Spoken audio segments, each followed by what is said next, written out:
नमस्कार दोस्तों, मैं हूं राजू कुमार पटेल और स्वागत करता हूं आपके अपने YouTube चैनल में जिसका नाम मेडिकल ज्ञान है। दोस्तों यहां दवाइयों से रिलेटेड सारी जानकारियां दी जाती हैं। तो बात कर लेते हैं आज के टॉपिक पर। तो दोस्तों आज का हमारा जो टॉपिक है वो एंटीबायोटिक के बारे में है। उस एंटीबायोटिक के बारे में है जो कि फीवर यानी कि बुखार में काम आता है। अक्सर लोगों के मन में सवाल होता है कि बुखार उतर नहीं रहा है तो एंटीबायोटिक ले, तो कौन सा एंटीबायोटिक ले। और साथ ही साथ हम दोस्तों बात करेंगे एंटीबायोटिक के बारे में और देखेंगे कि फीवर में कौन सी एंटीबायोटिक दी जाती है, क्या देना सेफ़ है और कौन से एंटीबायोटिक जो सबसे ज़्यादा सेफ़ होती है, बच्चों में उसका डोज क्या होना चाहिए, एडल्ट्स के लिए उसका डोज क्या होना चाहिए। और साथ ही साथ देखेंगे कि प्रेग्नेंट लेडी जो होते हैं उनमें उनका डोज क्या होता है, क्या फीवर होते हुए उसमें एंटीबायोटिक देना सेफ़ है महिलाओं के लिए जो प्रेग्नेंट हैं या नहीं है। तो संपूर्ण जानकारी आज देखेंगे आज के वीडियो में एंटीबायोटिक के बारे में। तो दोस्तों वीडियो के लास्ट तक बने रहिएगा। तो दोस्तों स्टार्ट कर लेते हैं वीडियो को। तो दोस्तों होता क्या है कि बदलते हुए मौसम के हिसाब से जब मौसम बदलता है तो बहुत सारे चेंजेस होने की वजह से, जैसे कि सर्दी से गर्मी आ रही, गर्मी से बरसात आ रहा है, बरसात से सर्दी आ रही है, तो इन केसेस में सबसे ज़्यादा जो कॉमन देखा जाता है जो बीमारी या समस्याएं वो दो ही होती हैं। एक तो होती है सर्दी खांसी और दूसरा जो होता है वो फीवर यानी कि बुखार होता है।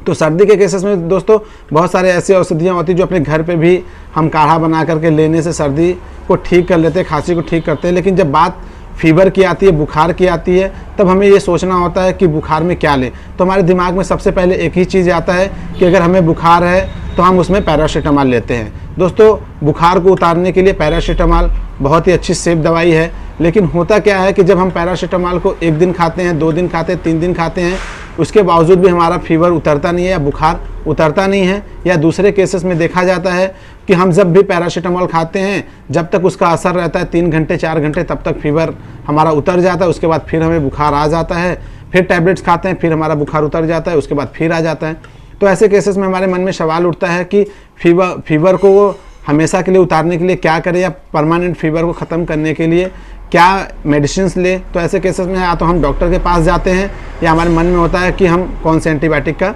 यूज़ करें। तो दोस्तों आज की वीडियो में हम यही देखेंगे कि फीवर में सबसे सेफ एंटीबायोटिक क्या होती है और कौन सा एंटीबायोटिक लेना चाहिए बुखार को उतारने के लिए।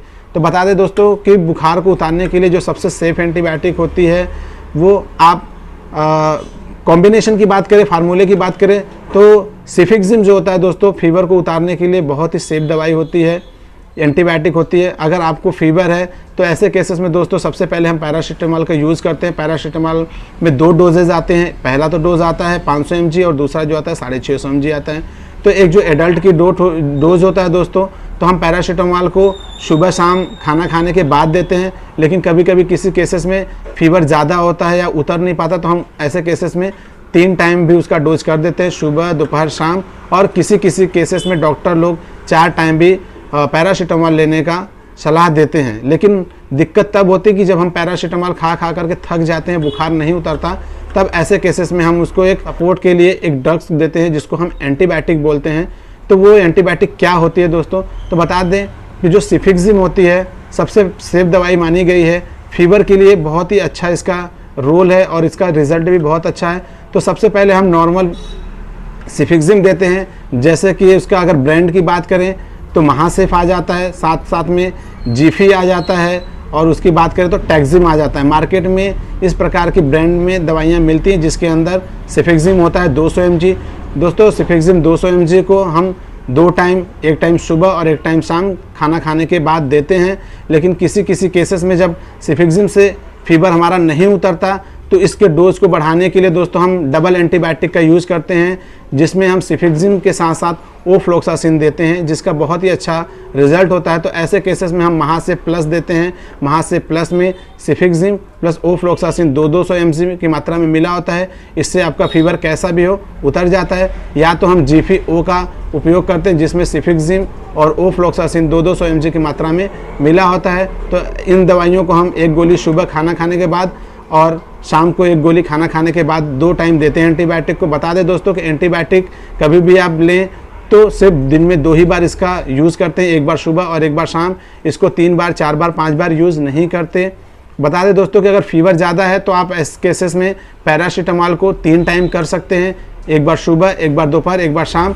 और सिफिक्सिम टैबलेट को या सिफिक्सिम प्लस ओफ्लोक्सासिन टैबलेट को 1 गोली सुबह और 1 गोली शाम कर सकते हैं। बता दें दोस्तों कि सिफिक्सिम जो टैबलेट्स होता है बहुत ही सेफ माना जाता है। इसे प्रेगनेंसी में भी बहुत सारे केसेस में दिया जाता है। अगर 3 महीने के बाद की प्रेगनेंसी तो ऐसे केसेस में 1 गोली सुबह और 1 गोली शाम सिफिक्सिम की दे सकते हैं। लेकिन अगर 1 महीने से 3 महीने के अंदर की अगर प्रेगनेंसी है तो ऐसे केसेस में हम कम से कम डोज का उपयोग करते हैं, जैसे कि 100 mg का सुबह और 100 mg शाम यूज़ करते हैं, या इन केसेस में हम अपने डॉक्टर की सलाह लेते हैं। लेकिन बाकी दवाइयों की अपेक्षा सिफिक्सिम को प्रेगनेंसी में देना ज़्यादा सेफ माना जाता है। तो कभी भी आपको फीवर हो दोस्तों, तो ऐसे केसेस में अगर आपका फीवर नहीं उतर रहा है तो आप पैरासीटामॉल के साथ एक उसके सपोर्ट में आप एंटीबायोटिक ऐड कर सकते हैं जो सिफिक्सिम होता है। अगर सिफिक्सिम से आपका फीवर नहीं उतर रहा है तो उसमें सिफिक्सिम के साथ ओफ्लोक्सासिन भी आप ऐड कर सकते हैं। मार्केट में बहुत सारे नामों से ये मिल जाती है, जैसे कि ज़िफी, टैक्जिम और साथ ही में महासिफ। ये इसमें सिफिक्सिम 200 mg की मात्रा में मिला होता है। जबकि वही कॉम्बिनेशन की बात करें जिसमें डबल एंटीबायोटिक होता है, सिफिक्सिम प्लस ओफ्लोक्सासिन, ऐसे में आपको जीपीओ और साथ ही साथ में महासिफ प्लस जैसी दवाइयाँ आपको मिल जाएगी। तथा जेनफ्लॉक्स ओजेड भी आपको किसी केसेस में भी यूज़ करने को मिल जाता है। तो बस दोस्तों, उम्मीद करता हूँ कि फीवर के लिए जो एंटीबायोटिक बताया इससे आपको बहुत कुछ सीखने को मिला होगा और बहुत सारी फ़ायदा भी आपको मिलेगा। अगर दोस्तों हमारी वीडियो अगर आपको अच्छी लगे तो प्लीज़ उसे एक लाइक दें, साथ ही साथ हमारे चैनल को सपोर्ट करके हमसे जुड़ जाएँ, ताकि जब भी मैं दवाइयों से रिलेटेड कोई वीडियो अपलोड करूं तो उसकी नोटिफिकेशन आप तक पहुंचती रहे और आप अपने घर बैठे बैठे दवाइयों से जुड़ी हुई सारी जानकारियों को प्राप्त कर सकें। तो बस दोस्तों, आज की वीडियो में इतना ही। मिलते हैं अगले वीडियो में, तब तक के लिए नमस्कार दोस्तों, बाय बाय।